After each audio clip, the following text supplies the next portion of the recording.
The National Desk, America's News Now.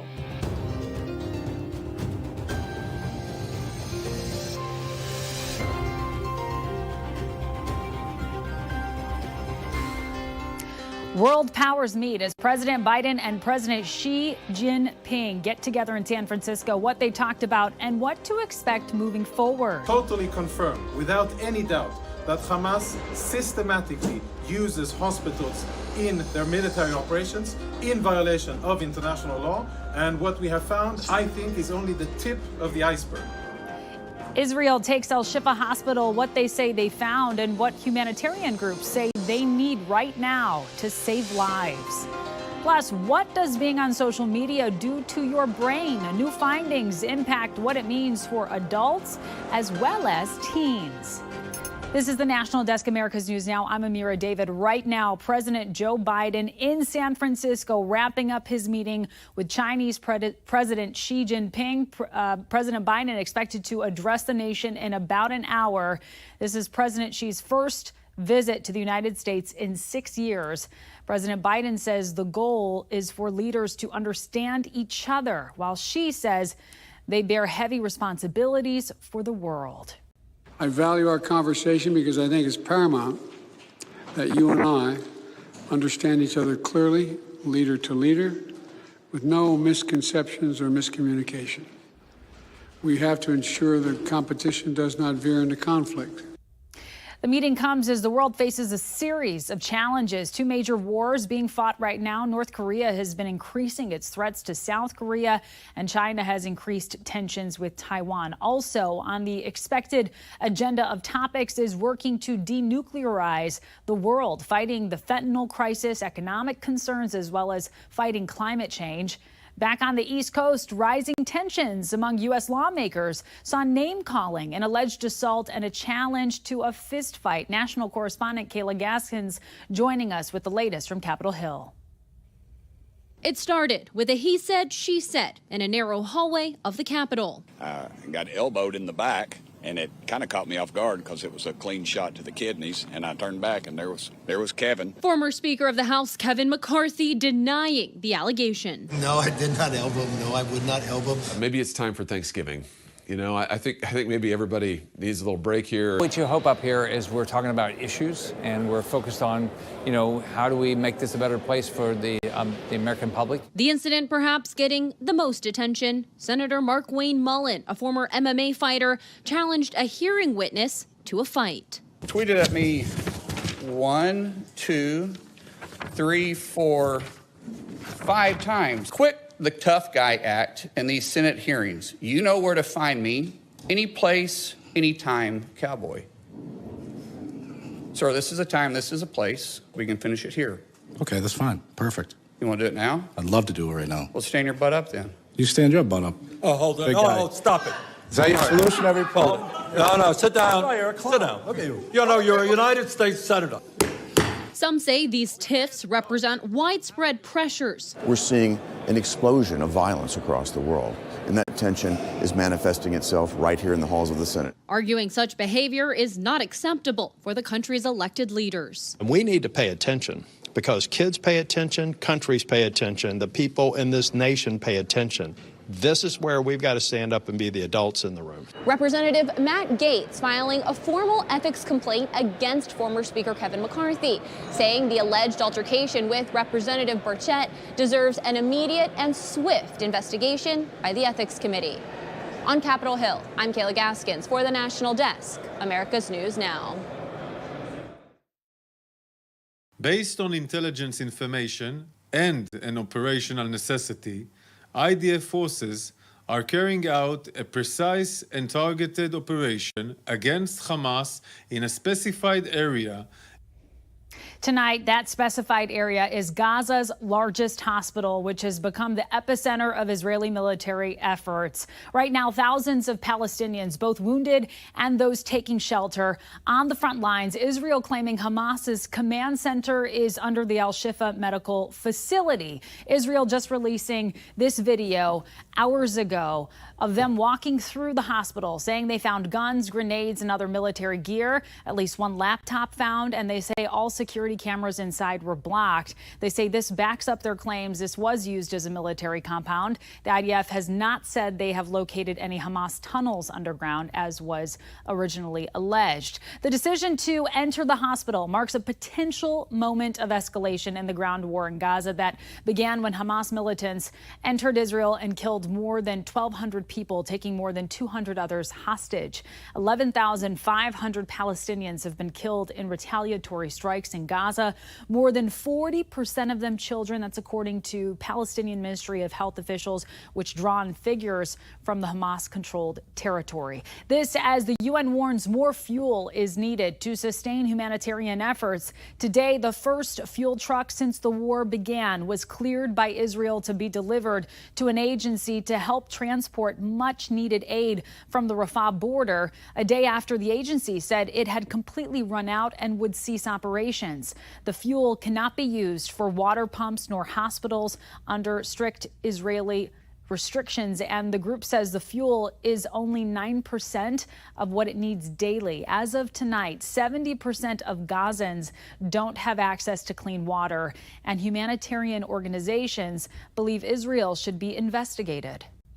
The Israeli military has drained Gaza of the life-saving supplies that hospitals and other humanitarian institutions need in order to survive. The Israeli government continues to block fuel from entering Gaza, which is life-saving for generators. Meantime, tonight, Qatari mediators working to negotiate a deal between Hamas and Israel that includes the release of around 50 civilian hostages from Gaza in exchange for a 3-day ceasefire, according to what an official briefed on the negotiations has told Reuters. The deal, if it goes through, would also see more aid in Gaza and the potential early release of Palestinian women and younger people that are right now in Israeli jails.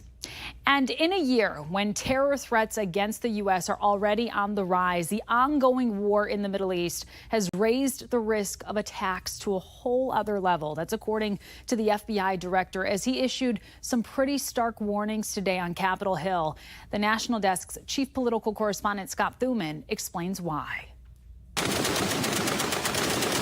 The war in the Middle East and America's partnership with Israel making the U.S. a top target for attacks, according to top intelligence officials testifying before Congress Wednesday. On top of the so-called lone actor threat, we cannot and do not discount the possibility that Hamas or another foreign terrorist organization may exploit the current conflict to conduct attacks here on our own soil.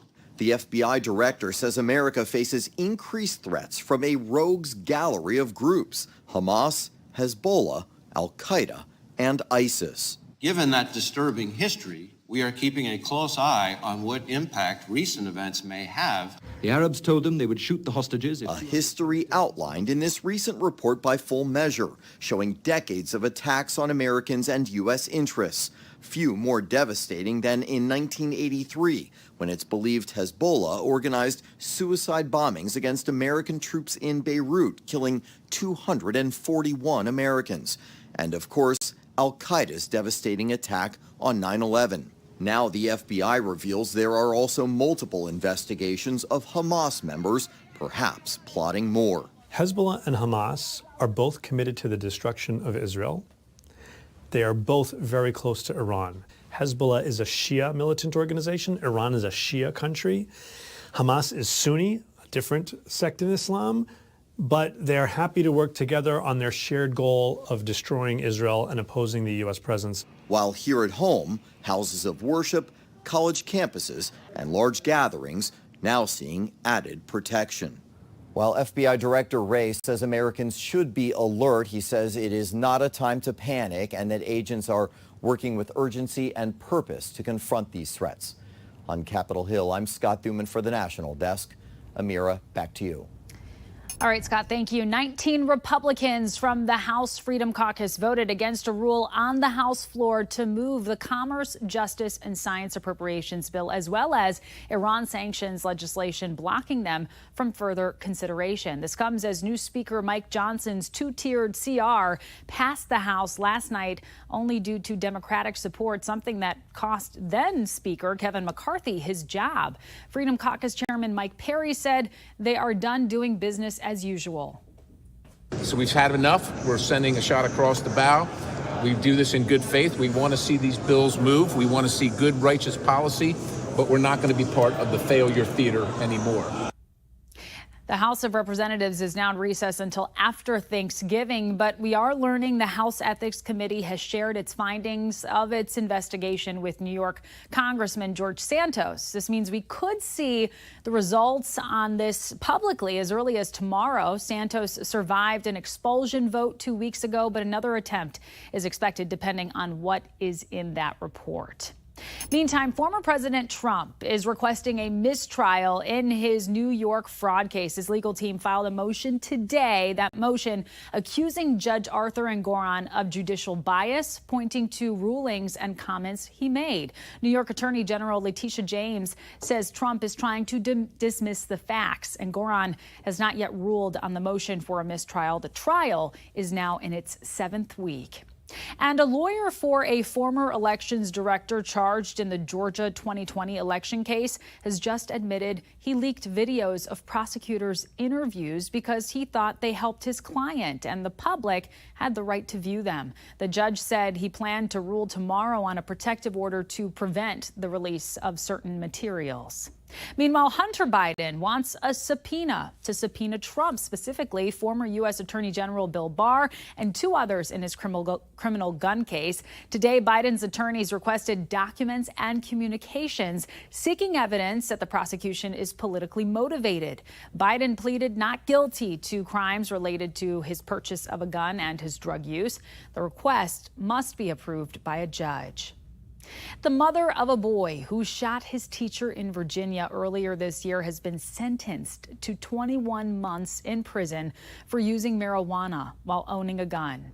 Deja Taylor's 6-year-old son shot and injured Abby Zwerner at school in January using the gun he brought from home. Taylor will also be sentenced on the state level in December for felony child neglect. And right now, striking United Auto Workers are voting on the tentative contract agreement with General Motors, and it is a close race.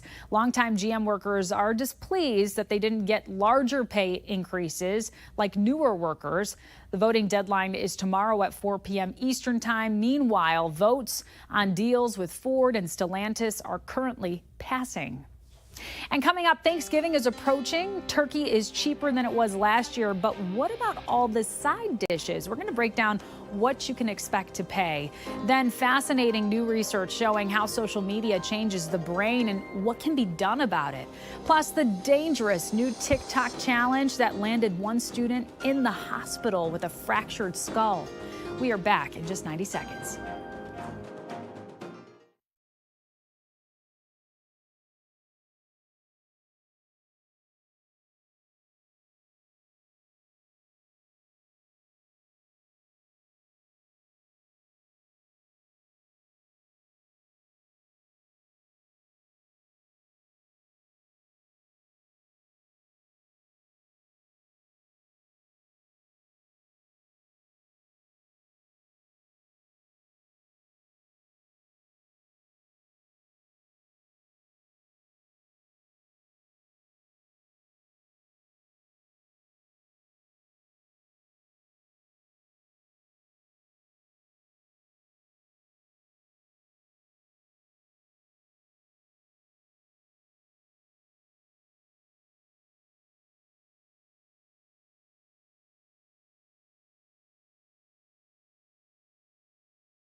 Well, we are still learning more about the horrific crash yesterday that happened in Columbus, Ohio. Right now, 3 patients still in the hospital, 1 in critical condition, while the other 2 are in stable condition and fair condition. Tragically, though, 6 people died in that fiery crash, and authorities are still looking into how this all happened.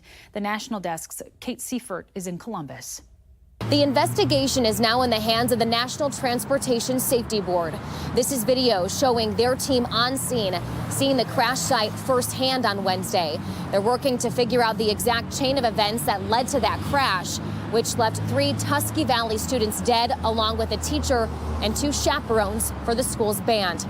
The band was on its way to Columbus for a performance.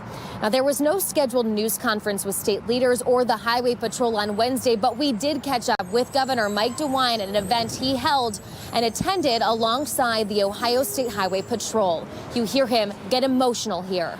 All the people of the state can't be there, but people are reaching out and want to help and want to at least express their sympathy. I can do that on behalf of the people of the state of Ohio. And, it's,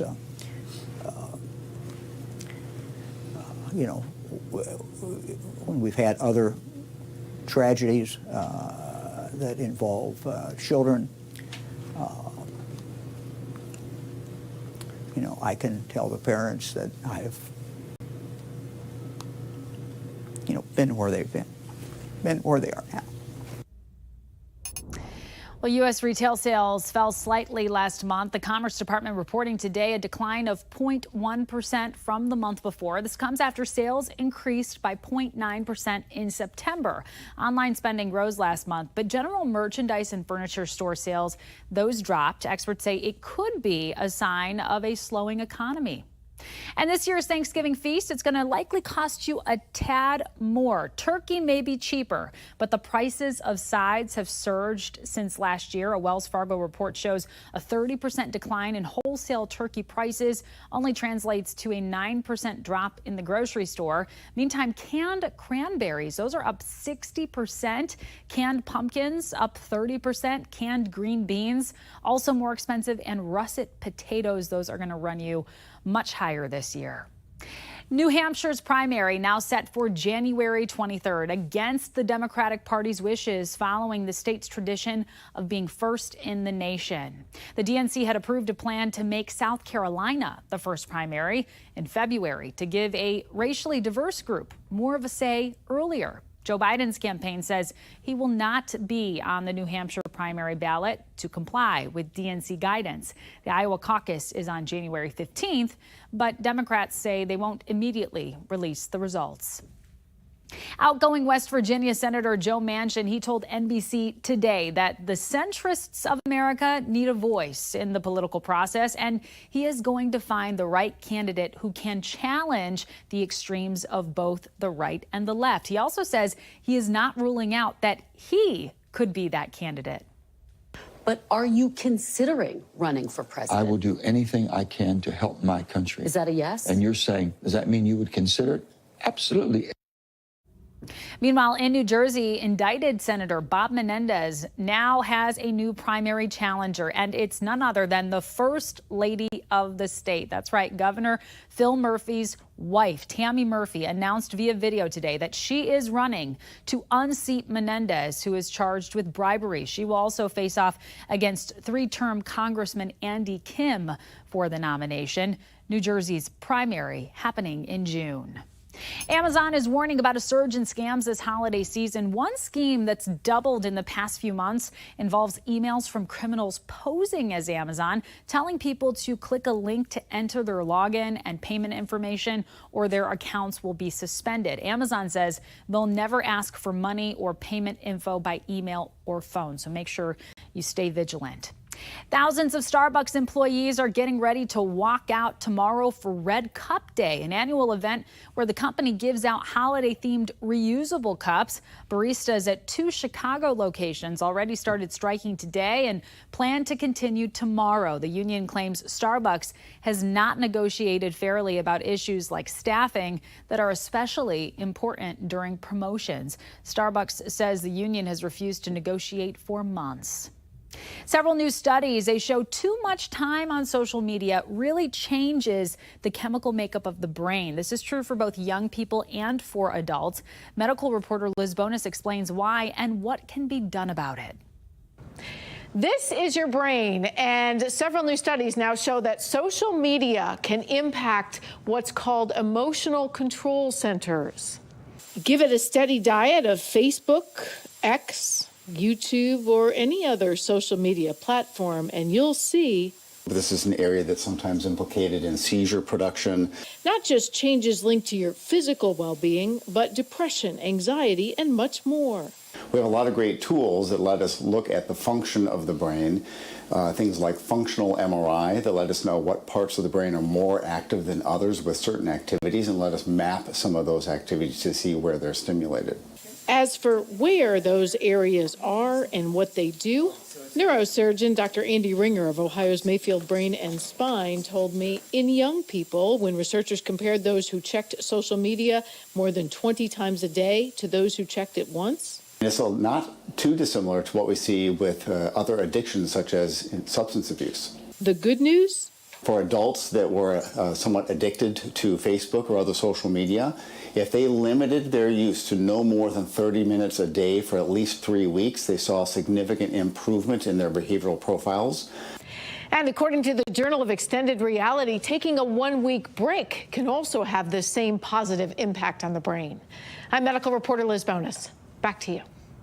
A detox every now and then is a good thing.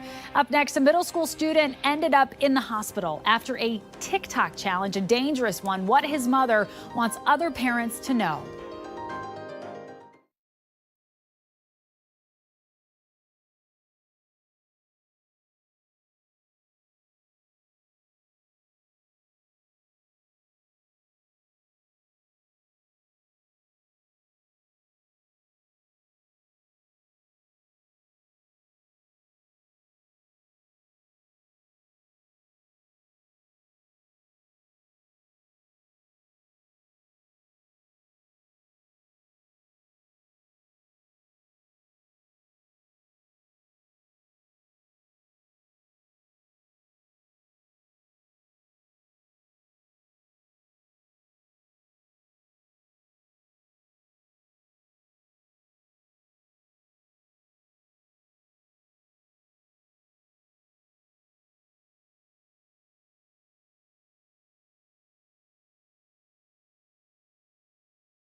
We have reporters all across the country in your specific neighborhoods covering the issues that matter most to you. We are taking the pulse of America.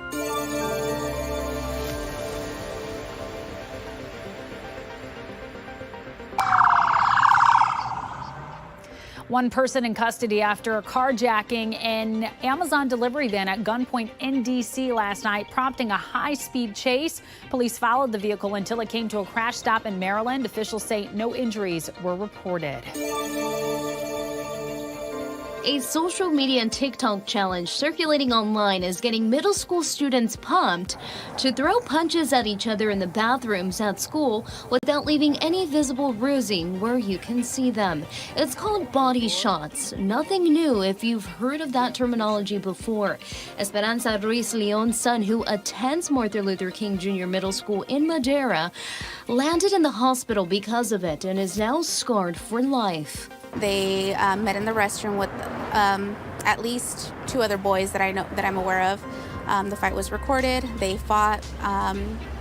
In one of those punches, my son received a punch to the forehead, which led to a skull fracture. Leone walked us through the buildup and how things escalated to the fight. She says her son denied the fight challenge many times for about a week, but the other student wouldn't leave him alone.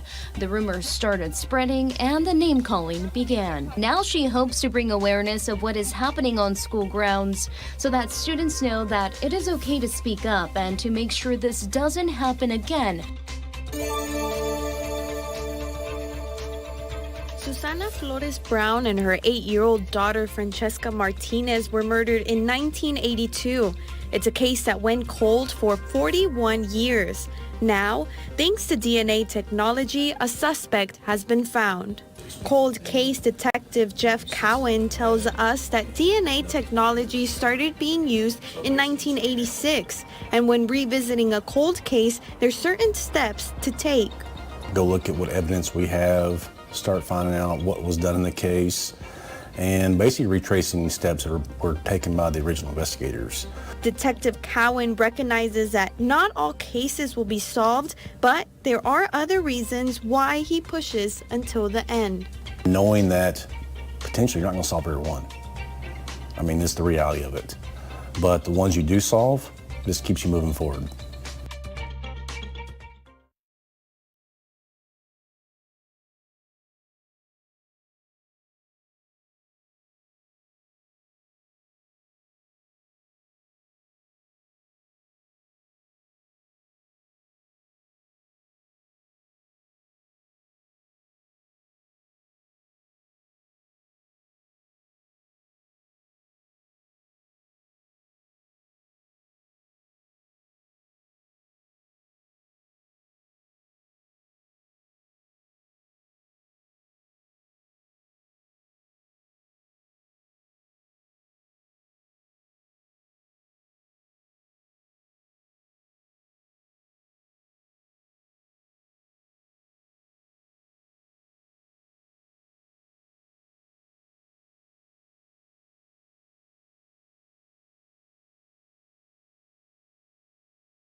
Kim Kardashian says she's been named GQ's Man of the Year. You heard that right. The reality star and businesswoman posted a picture of a magazine cover on Instagram featuring her wearing a tie. GQ named her Tycoon of the Year after her Skims brand launched a new men's line. Kardashian was interviewed about various topics, including work and family. And listen up, fish lovers. How about a trout-flavored brandy? A New Hampshire distillery getting creative, calling the creation Saison des Frais, French for spawning season, inspired by a nearby river. The brandy is juiced with distillate made from farmed smoked trout and topped with fish eggs from New Hampshire's state fish, brook trout. The brandy comes out on Friday, retailing at $65. I know what you're thinking. That sounds delicious. Well, that does it for this edition of the National Desk. I'm Amira David. Thank you so much for watching.